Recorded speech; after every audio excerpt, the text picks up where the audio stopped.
now, preview time. So let's take a look at what's coming your way.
What's going on, everybody? Welcome to another brand new installment of Renegades Reviews, exclusively here as always on the Casa D18 Studios channel.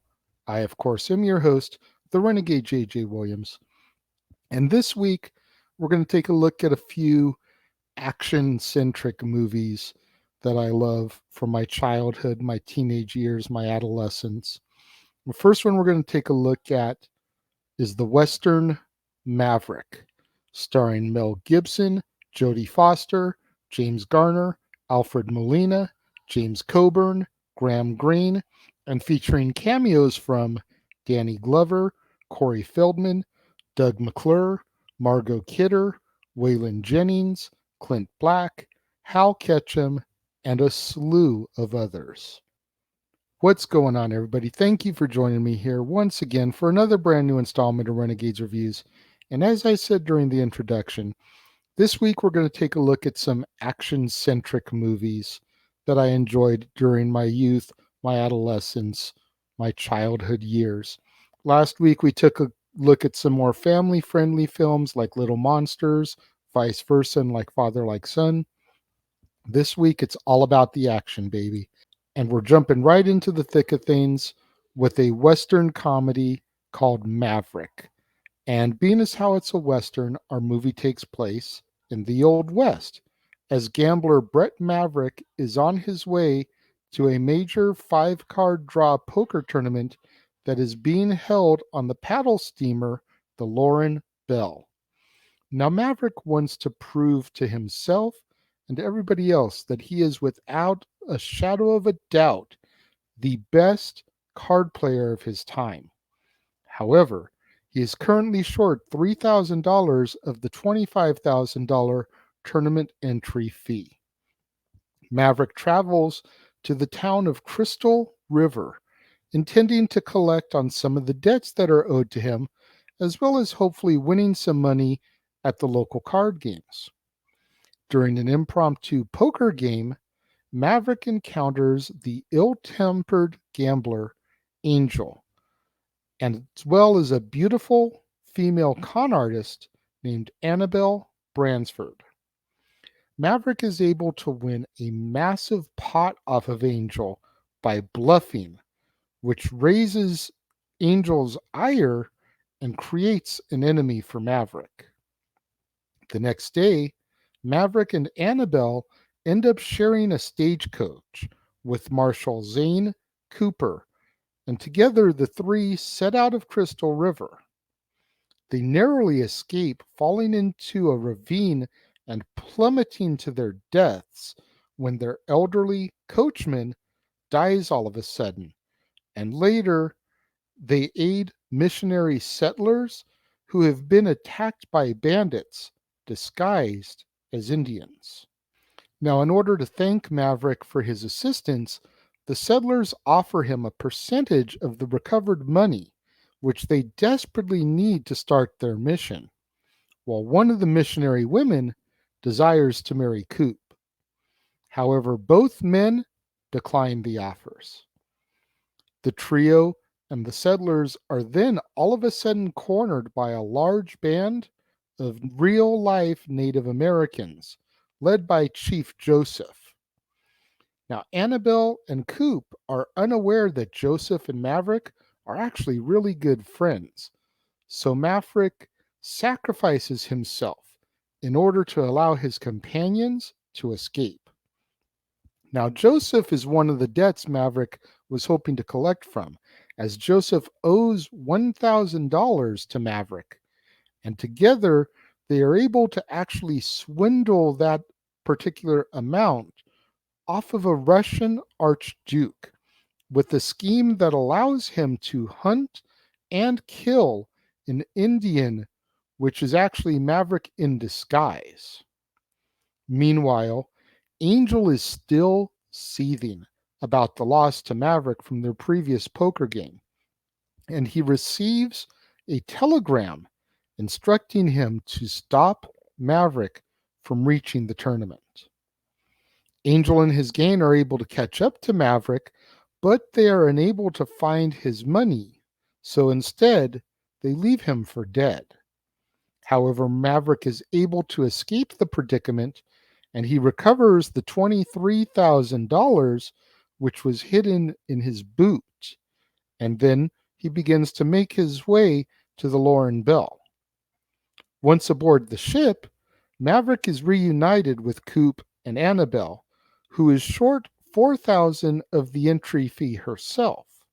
Maverick spots the Russian Archduke aboard the boat, and he poses as a member of the Bureau of Indian Affairs, who is supposedly investigating the shooting of Indians for game. As a result, Maverick is able to con the Archduke out of $6,000, giving Annabelle and himself the rest of the money that they need for them to be able to enter the tournament. The owner of the Lauren Bell, Commodore Duval, then welcomes the 20 competitors to the tournament and introduces Coop to everybody else as Coop is overseeing the security of the game, as there is a $500,000 on the line for the winner.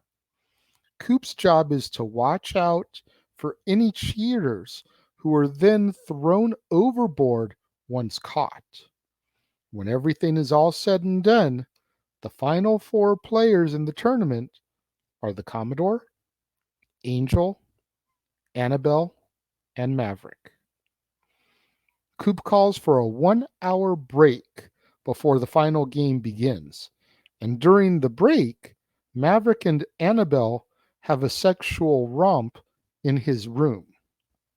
Once Annabelle leaves, Maverick discovers that he has been locked in his room in an attempt to make him forfeit the final game, as the rules that have been ordered are is if you are not in your chair at the final stroke of the hour, you forfeit your winnings.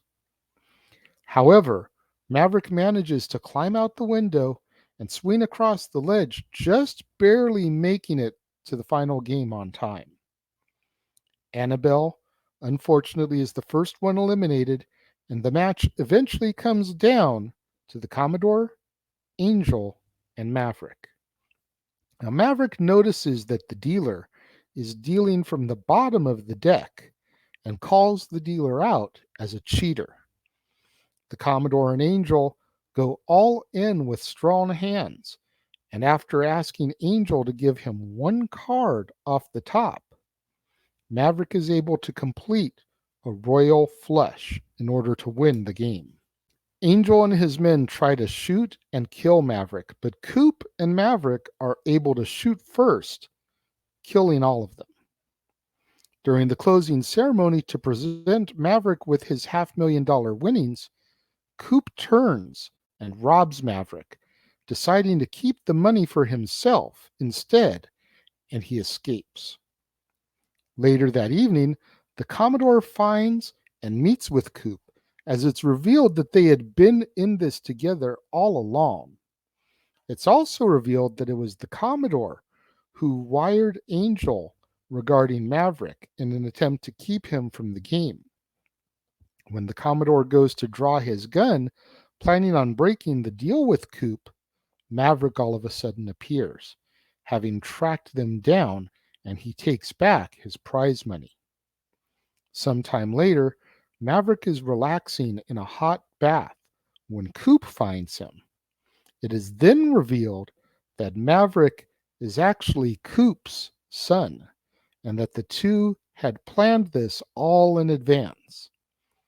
As both men enjoy their hot baths, Annabelle arrives, having figured out their familial relationship due to their similar physiques, mannerisms, and the way they both sing their own words to Amazing Grace.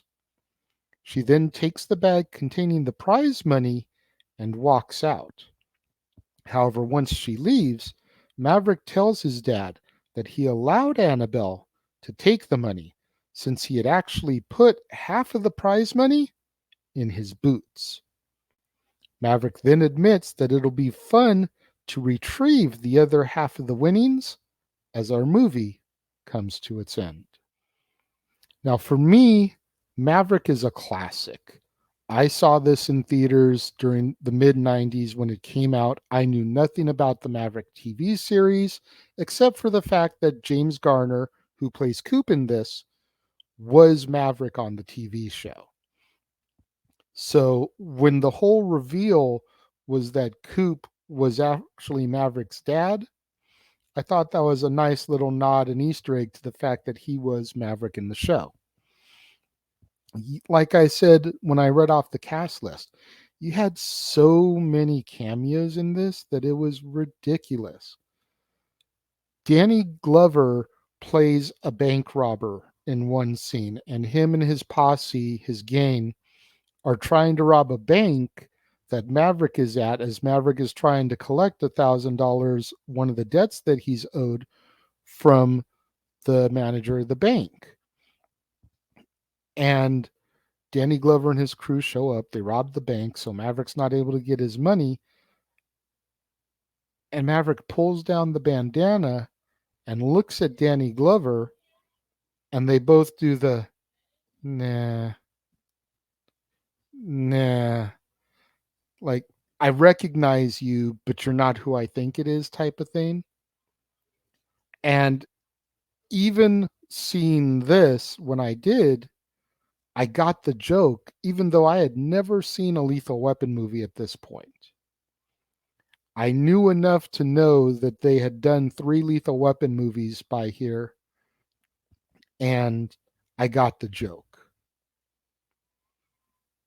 So there was enough Easter eggs for people that even if you were a novice to some of this stuff, you got the haha. Country music superstars and legends of the time aplenty scattered throughout the movie, but specifically during the main poker scene on the Lauren Bell. The soundtrack was amazing. The movie is one of those movies that I just love on levels because it's a great action film. It's a good Western. It's a good comedy. And if you're into poker, it's a good gambling film. So it hits on like 4 different fronts there. Dare I say, this is the most beautiful Jodie Foster has ever looked in a movie, at least in my opinion, because she was gorgeous as Annabelle Bransford. I love the film Maverick. As a matter of fact, when it comes to my rating of this film, it's not the perfect movie. I'm not going to give it 5 stars, but it definitely gets 4.5 out of 5 for me. What do you guys think of Maverick? Let me know. If you're watching the premiere, leave your thoughts and comments over here. If you're watching on demand later in the day, leave your thoughts and comments down here. Let's engage that conversation. Let's have that discussion.